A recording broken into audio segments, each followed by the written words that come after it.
So come into the stage to give us a brief talk before we party. Hold on, is there something we're supposed to do? It's time we gotta do our drawing. We'll do the drawing after our brief talk. All right, so come into the stage, give it up, friends and family, for Anita Lumpkin. All right, she got a glam girl going on today, y'all. Give it up for the glam, the glow up. All right, so you've done some magnificent things with your business. You've become very successful. Give us a few things that helped you scale your business. Give us that mindset. Give us whatever you want to give us. All right? All right, ladies and gentlemen, Anita Lumpkin. I came before closing, so I apologize that I'm late. I wanted to kind of see the room. Do we have really established business owners? Do we have startups in the room? What does the room look like? Are we in the middle? We're in the middle? Okay. All right, good. Well, I find most people when they talk about scaling, they talk about the structure that it takes, the formula, the people, the teams that you need around you. I've been doing startups and businesses for probably 20 years. I can turn them, I can get them going, but it wasn't until I focused on the type of person I was, the type of person that I needed to be to step into that position. It wasn't until I was able to achieve and to actually scale.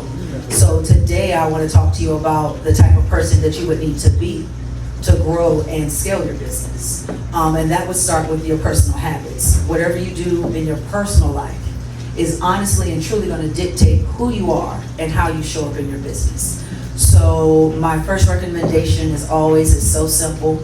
I'm very goal-oriented.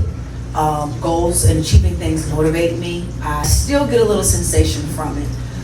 So one of the key things I do, the first thing when I wake up, I make up my bed. That's a goal. Completed. And also when I come home, my mind is clear because my home is already in a place to receive. So I can step back into my next position. The next thing I would say that would be most helpful when you're scaling and you're working on your personal habits, the most important thing I think is self-awareness. Know who you are. Don't lie to yourself. It's okay. If you're not good at something, it's okay. Just find somebody that's good at it and delegate that to them. When you start being honest with yourself, with your weaknesses and your strengths are, what you're good at and what you're not good at, and just speaking and asking for help, you'll be surprised how it'll fill those gaps and it will help motivate you and move you forward. The next thing I would suggest, when you're making your peers, you have to educate yourself. I would say take classes, learn about your industry, but more so learn about the management of the type of style of business you're trying to grow. There's a management style for $10 million businesses. There's a management style for smaller businesses. You want to make sure you're in the right pocket so you're receiving the right information. Sometimes when we're at a higher level, it really doesn't help you build and grow and inject what you're trying to do at the level that you are. What's some other things that I've done? I really focus on surrounding myself with people that have the same energy as myself. When you're in that stage, if you're with people that are content, you're going to want to network to meet the next stage of hungry people. There's nothing wrong with being content at the level that you're in. You might be working on your systems. It doesn't have to always be just simply in a stuck position. They could be fine-tuned. But when you're ready to rev up and to transition into expanding your empire, as I like to call it, you're going to want to go out there and network and find those next like-minded people, more so with the hunger. It doesn't have to be industry related, but just industry-wide, energy-wise. So as you're talking about your late nights, as you're talking about your accomplishments, it doesn't feel like you're bragging or you're always complaining. If anything, you'll have people to say, you're right where you're supposed to be, or I'm experiencing that now, or I just went through that and here's what I did, or here's who I can connect you with to get you past that next level. One of the best tools that you will get when scaling is just partnership. It's not what you know, it's who you know. And I think to truly be successful, you have to understand your industry, understand how it works, and what pieces of it truly move the dial.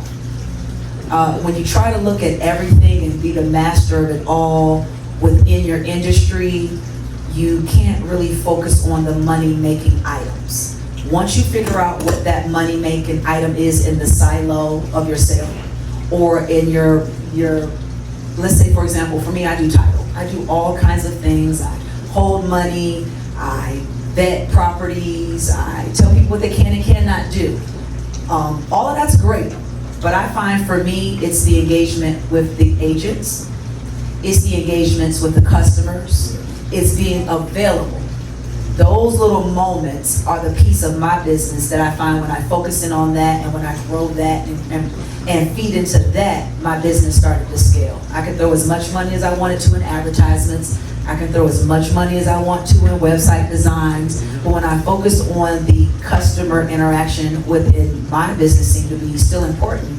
I think we're losing that, but if we focus on the customer interaction and the experience, taking accountability, things happen. I make mistakes all the time. Because I am in an industry that's forever changing and it's older than me and I haven't been in there that long, there's always going to be things that happen. It's about how you handle it. I've had instances where things have really, really gone awry, and I was afraid of what it would do to the relationships that I had built, but because I was so forthcoming and accountable and ready to rectify it, I've gotten more business from that person referring me to anybody that they can because of how I handled it. Because people know things are going to happen, but it's about what you do in the back end that's really going to make the difference in if you're willing to move forward or not. And I guess that would bring me to my last piece of advice: fail, fail, fail, and fail. Yeah. Only through failure are you going to get the courage, you're going to get the power, and you're going to get the knowledge to be able to excel in the hard skin to make it to that next level. Thank you. All right, ladies and gentlemen, business owners, real estaters, Anita Lumpkin from RS Settlements.